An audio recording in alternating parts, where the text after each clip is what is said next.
Good morning, Rabotai. Welcome to Breakfast on the Class. Breakfast on the Class today is dedicated for the complete and speedy refuah shlema for Chana bat Sima Fega, and as well for complete refuah shlema for Rabbi Eli Abadi, Eliyahu Shimon ben Mazal Fortuna. Dedicated also in loving memory of Ava Wallerstein, Lunishbat Chava bat Tova Freda, sponsored by her grandkids Ariella and Albert Azrak. And as well, dedicated in loving memory, Lunishmat Abraham ben Yecheskel v'Zolecha, sponsored by his son Maurice Chosh. As well, sponsored by Edward Sofer, dedicated in loving memory of his parents Ray and David Sofer, Alem Mashalom, Lunishmatim David ben Moshe ben Naima, and Simcha bat Chana Alehem Mashalom. As well, sponsored by Edward Sofer, and dedicated for a speedy and complete refuah shlema for Eliyahu Shimon ben Mazal Fortuna and Chana bat Sima Fega. As always, is dedicated in loving memory of Lily Safra Nishmat Leah Bat Chana, whose philanthropy has reached and continues to reach so many throughout the entire world. We have a pasuk in this week's parasha that is explained in a very beautiful way. The pasuk says, "Ubasar basadeh terefa." When you find basar, meat, basadeh terefa, which is in the field. Terefa. Now, interesting, that word, terefa. What does terefa mean? What does taref mean? Taref, we translate as meaning not kosher. But what does the word taref mean? Ripped. Ki tarof, taraf Yosef. Right? Yosef was torn apart. So an animal that was not slaughtered, that did not have shechita, but had perhaps a less humane, a less smooth, slaughtering process is called terefa. Not only that, by the way, that word has also another interpretation, another meaning. Terefa also means when an animal is not healthy. So if a animal, or even a human, by the way, has a impediment, has some sort of condition where the person or the animal is definitely going to die, the only question is when, from this illness, so that's also called a terefa. So when you find an animal that has a problem in its lungs, after you do the shechita, one of the things we check is we check the lungs after the shechita to see if the animal had the capacity to survive if we didn't do shechita. If the animal was unable to survive, then that's called also a terefa. Now, I just want to share because I think this is an interesting idea. Basar b'sadeh terefa, for whatever reason it's not kosher. Either if the animal is not kosher because the slaughtering process did not happen in the way it was supposed to, or if the animal was not healthy enough, it wasn't going to survive. In either of those cases, that animal is not a kosher animal. People are not necessarily aware when you talk to them about what kosher meat actually means. People are not always aware. I'll never forget. I was once in ShopRite. JSOR maintains a few different kosher supermarkets or kosher sections in very large supermarkets in Deal, New Jersey, and its environs. So there was one Pesach, I wanted to go on a skiing trip with my friends. My father told me I could go, I just needed to make the money myself. I was back from yeshiva. I was maybe 19 or 20 years old, I don't remember exactly. I think I was 19. And he told me, look, they need a mashgiach before Pesach in ShopRite to man the section, the 2-3 aisles that they have that are kosher products. You can go, you can check, make sure that everything is kosher. If anyone has any questions, all right. I'm there, and an African American, a woman approaches me, and she's wearing an enormous gold cross on her neck, and she comes up to me and she says, "You the rabbi?" I said, "No, not yet." Right? "Are you the rabbi?" I said, "Yeah, I'm overseeing the kosher department here." She said, "Where's the kosher meat at?" I'm looking at this woman thinking to myself, why does she want kosher meat? Could be double the price, sometimes more. So I said, "You looking for kosher meat?" She says, "Yes, I'm looking for kosher meat. Do you have, which ones do you have?" And she starts listing hashgachot. Which hashgacha is it? Bet Yosef. I'm looking at this woman, Again, this giant cross hanging on her neck. And I said, if you don't mind my asking, why are you looking for kosher meat? You're very obviously playing for another team. And she says to me, she says, it's true, she said, but I'm a Seventh-day Adventist. There are people that keep the 7 laws of Noach, okay? I don't remember if she said, I'm a Seventh-day Adventist or my son is a Seventh-day Adventist. But Seventh-day Adventist, what's one of the 7 laws of Bnei Noach? Ever min achai. How do you know that your average piece of meat on the shelf is not ever min achai, which means something that was taken from an animal while it was still alive? How do you know?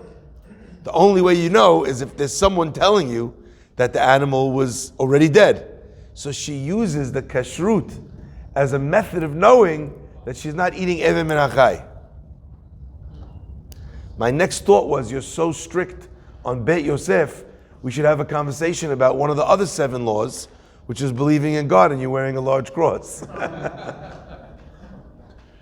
But that by itself, my friends, is an absolutely fascinating sugya to be looked at as to whether or not goyim have the isur of shituf. Is avodah zarah? There's different laws of avodah zarah for Jews and for non-Jews. We're both not allowed to be worship avodah zarah. But the laws of what constitutes avodah zarah for Jews and non-Jews, according to the poskim, is different. So it might be that she wasn't breaking her own laws with her beliefs. But either way, why am I bringing down this tangential story? First of all, because it's an interesting story on eating kosher.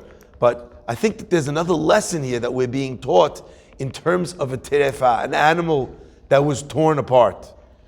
Well, number one, we are learning the humane condition that the Torah is asking us to ensure that we engender. And let me explain what I mean by that. Let's say, as an example, you want to understand, why is it that a Jew needs to eat kosher? Now, it's true that the reason why we do the mitzvot that we do is because God commanded. But oftentimes, there are reasons that are given to us within the commandments that we keep that give us a flavor and understanding for what God's intentions were. If you open up a Sefer Chinuch, you'll see all the time, he'll tell you this is the mitzvah, and from the reasons of the mitzvah is because of this or because of that. Now, it doesn't mean that if you don't think the reason applies, you don't have to do the mitzvah. You still have to do the mitzvah. But the reason adds flavor. That's why tam means a reason, but it also means a flavor, a taste, an understanding of the mitzvah. So my friends, if I asked you what you thought the reason for the mitzvah of eating kosher is, you might say to yourself, well, we want to make sure that the animal is killed in a humane way. We want to make sure that we're not promoting a way of eating meat which is going to cause animals to be able. You should know, Rav Moshe Feinstein used to say, when there were very, very bad conditions in the meat industry for producing veal, he said it was asur to eat veal. Did you know that? Completely kosher. Completely kosher. He said, what do you mean? But if the way we're producing this food, if there's no checks and balances in the system, if there's no one overseeing the process, and they're just trying to produce the maximum amount of product that they can, so they're using force-feeding techniques, you can't eat the veal. It's not, quote-unquote, kosher. So when you look at this mitzvah, basar basadeh terefa lo tochelu, lakelev tashlichun oto, one of the things that you look at, as I think what we're looking at, is a very interesting twist on this concept of humaneness, of causing and engendering certain things in the processes that surround us in the world. Because you might think, if I kill an animal in an inhumane way, the Torah doesn't allow me to eat it. But if the animal's dead in nature anyway, it's not going to make a difference if I eat it. The animal is not suffering because of me. I didn't kill it in an inhumane way. I didn't consume so much meat that it wasn't possible to have kosher shechita. So therefore, because of me, as a consumer, I'm part of this system. I found it in the wild. Nothing I do will have changed that this animal torn up in the field, this deer, it was going to die anyway. And it was going to die by the hands of some wolf anyway. Am I allowed to take a venison steak from this deer? The Torah says no. Because really we have to ask a question. Why would the Torah specify ubasar basadeh terefa, the meat of an animal that was torn apart or that was not slaughtered properly in the field? Who cares if it's in the field or if it's in your house? If it's in a restaurant or if it's on a hiking trail? So one of the answers here is that the concept of humanity and being humane has nothing to do with blame or guilt or taking responsibility for an action that I did. Sometimes I could look at a situation and say, I had nothing to do with this. And you know what? This won't make a difference whatsoever. One way or another, this is not going to change or tip the scales if I do it or if I don't do it. But at the same time, there's a moral concept here that a person should be looking at and saying to themselves, this is inappropriate. Doesn't make a difference how it happened. Let me explain for a second. Let's try and give an example. You find out that your favorite designer is making clothes in a sweatshop. They're beating up children in a third world country to produce, this beautiful red thing that you have. It's not dye, it's blood. Okay? All right? And you think to yourself, you know what? They're selling it in the store. It's limited edition. If I buy it, someone else buys it, who cares? I want this jacket, I want these shoes, You find out that something is being produced in a way where they're taking it, let's keep it simple. Taking advantage of children, harming children in order to produce it. There was a time when they uncovered that that's what was going on in these countries, paying people pennies, working them very long hours. This is what was going on, to pay back family debts. Now you find out that this product is being produced in that way. Now, did you do it? No. You could argue to yourself, is it make a difference if I'm going to buy it, someone else is going to buy it? No. But the Pasuk is telling you, it doesn't make a difference if it changes the scenario. It doesn't make a difference if it happened because of you. How could you use something which is tainted literally by the blood here of an innocent child? Someone offers you a deal, and there's nothing illegal about the deal. But you know in your heart that they're crushing someone in order to get this deal. You know it. You're not doing it. They're taking it away from this guy anyway. They're going to destroy him anyway. They're going to make him, lose his whole, and all this happening anyway. I think of this all the time, by the way. Again, this is not an indictment on people, and I'm not saying this in a bad way. So please don't take it the wrong way if this is what you do. I want to present the point. There's a very hot area today called distressed debt. People are buying distressed debt. Now, you could be sitting in your house, and someone will have rated, by the way. Debt is rated. How high or how low the likelihood to be able to get paid back, how much you'll get paid back, etc., etc. You buy something which is distressed debt. Now, to you, it's a pure business deal. I'm buying a piece of paper. But to the person that's in that house, that piece of paper means that he's homeless. I just want you to think about what that means. Just hit pause for a minute. Now the person's going to say, what do you mean? It's just another door. I'm so many steps removed from this. But I think we're being asked from the Torah over here to say, it doesn't matter how many steps away from this you are. How could you profit from something like this? I have a dear friend who was involved in a gambling website. But in the beginning of the process of online betting and online, wagering, whatever you want to call it. So he was someone that was at the forefront of introducing that industry when it first came out. Okay? And there came a point in time, He became a more religious person, a more sensitive person. And eventually he said, I can't be involved in this. It can't be that my making money is dependent on someone losing money and receiving nothing in return. In fact, it's such an interesting idea that the Torah actually talks about this in another area with regards to gambling, where the expression in the Gemara is Eno osek b'yishuvo shel ha'olam. His business is not in the settling of the earth.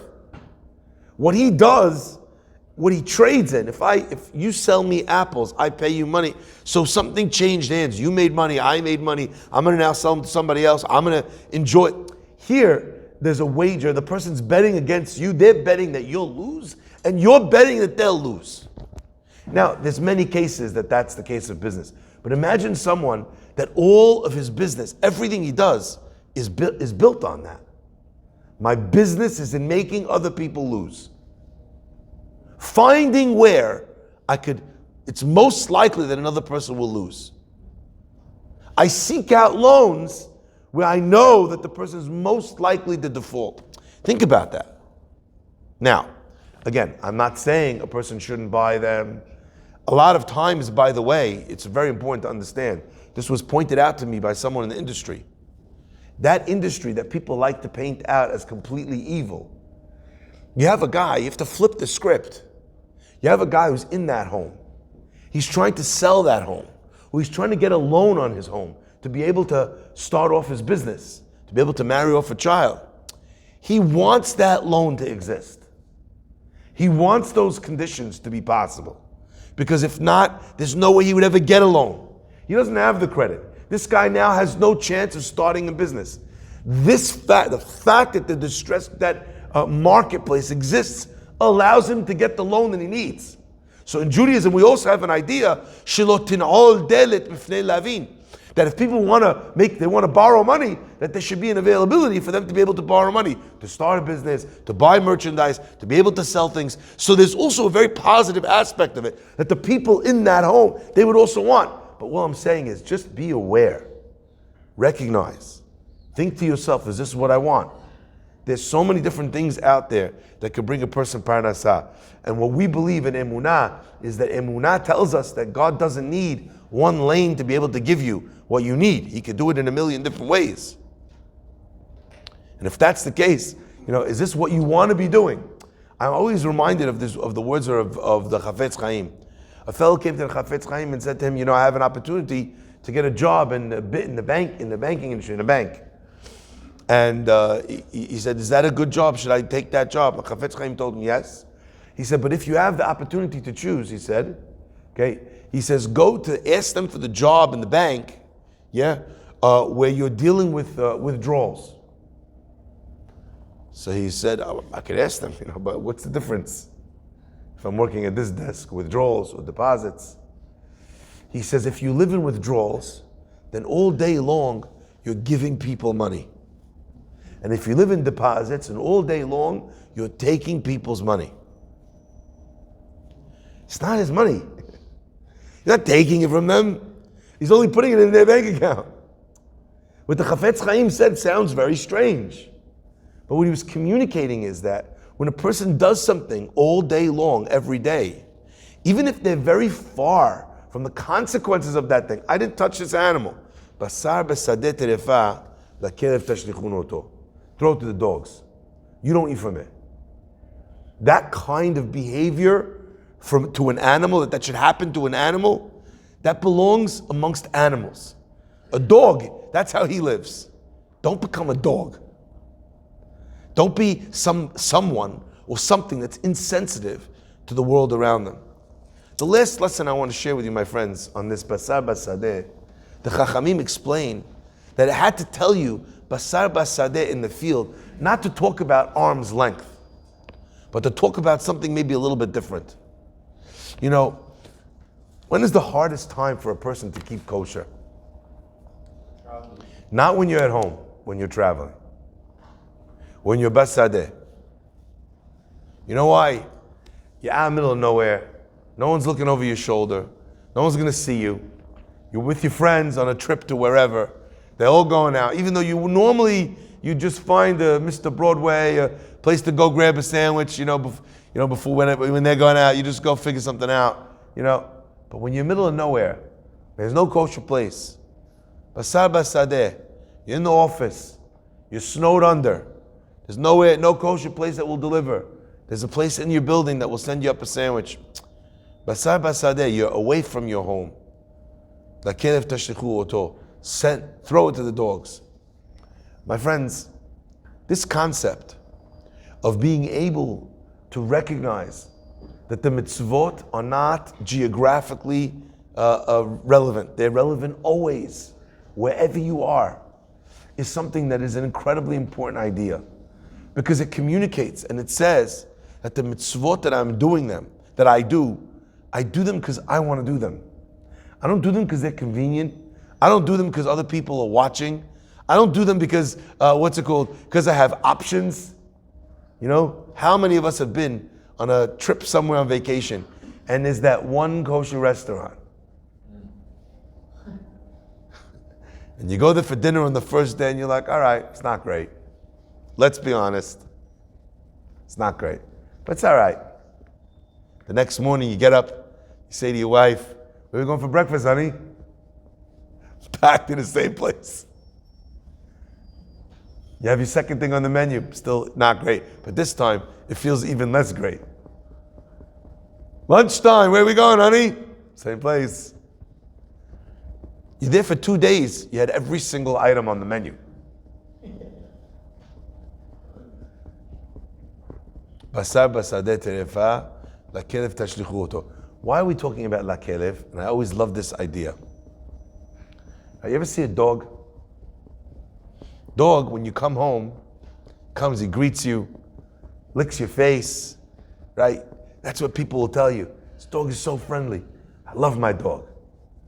There's people very attached to their dogs. My dog, oh my gosh, only pure love. Just licking my face, licking my hand. Oh my gosh, it's so cute. I never in my life will understand this. Dog owners that will put their face and the dog is licking their face. I don't understand. Your friend licks it back. Shema Yisrael. Hello? What do I want to ask you? You know what I want to ask you? Rabotai, where else has that dog's face been? Two dogs see each other. What is the first thing the other dog does? It sticks his face in the ab or in the backside of the other dog. That's the face that's licking you right now, by the way. They see another dog's urine or poop. What do? That's the cute dog. His dog doesn't. Okay. He's like, not the Upper East Side dogs. They only smell caviar. Yeah. You know what? It's funny. That's what's funny about a dog. A dog will eat under the table. You might have a beautiful steak that your wife made you, a surprise steak. You're giving him scraps under the table of the finest food in the world. But you know what else a dog will bite, eat, chew, lick? Garbage. The pasuk says, "Kekelev hashav el keo," like a dog that returns to its own vomit. After it's vomited up its own food, it goes back and takes out the pieces that it still wants. Listen to this, my friends. The Torah is asking you, are you a human being or are you a dog? The dog eats the best things and also eats the worst things. It can lick your face and it licks the ground. Basar basadeh terefa, I'm asking you, God says, to be holy, to eat kosher food. If you only eat it in some places, you know what animal you're like? You're acting like a dog. That you have no discernment. That you don't side, oh, Rabbi, I keep a completely kosher home. I heard this so many times. But then the guy's eating non-kosher out all the time. I'm not saying that's not a good thing. It's a good thing. If you're not ready, to give up eating out, that's where you're at, fine. Better to have a kosher home. But the pasuk here is asking, it's telling you, if this is who you are, then that's who you are always, everywhere. And people think, I want to have a kosher home, I want my kids to see, it's important. Well, you think your kids don't see the other part of this too? They get it also. Basar basadeh terefa. Vacation doesn't mean that, that we stop being the person that we hope to be. Baruch Adonai le'olam. Amen.